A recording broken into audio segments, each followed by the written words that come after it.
મને નીંદર નહોતી આવતી એટલે આપણે રાતોરાત આવી ગયા નોર્વે દેશમાં. આવો આવો કાનાભાઈ આવો. ફટાફટ ગાડી કાઢીને રોડ ઉપર 150 ડિફેન્ડર આંકી જતો હતો. 150 ગાડી હાકું છું ડિફેન્ડર. એરપોર્ટે 1 કલાક સુધી મને બેહાડ્યો પછી આવી ગયો આપણો વારો. નોર્વે દેશમાં પહોંચી ગયા, રાતમાં તહેવાર થઈ ગયા ને ઉગી ગયો સુખનો સૂરજ. હોટલમાં સામાન મૂકીને આવી ગયા કે એવી જગ્યાએ જે હતું સ્વર્ગ, પણ અહીંથી મારો પગ લપસ્યો તો હું નીચે નહોતો, સીધો જાઉં ઉપર. હું આવી ગયો કે એવી જગ્યાએ જ્યાં બધા દેશના પાકના બીજ રાખ્યા હતા. વાહ નોર્વેની સરકાર વાહ. ત્યાંથી આવી ગયા એક મસ્ત મજાના ગામમાં જ્યાં મને અલગ જાતના પ્રાણી દેખાણા. હું જ રાજા છું અને એથી કોઈને પેટમાં દુખતું હોય તો તમે તમારે વહી આવજો.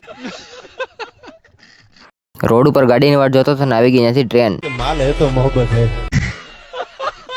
ઘડીક જોતા બરફનો વરસાદ આવવા માંડ્યો અને પછી સાંજે હતું નોર્વેમાં આપણું મીટઅપ. ઘડીક જોતા આખા રોડ બ્લોક થઈ ગયા અને રોડમાં માણા થઈ ગયા. માણા એટલું બધું વધી ગયું કે મારે રાતોરાત આવવું પડ્યું ઇન્ડિયા ને હું ગયો ઘરે.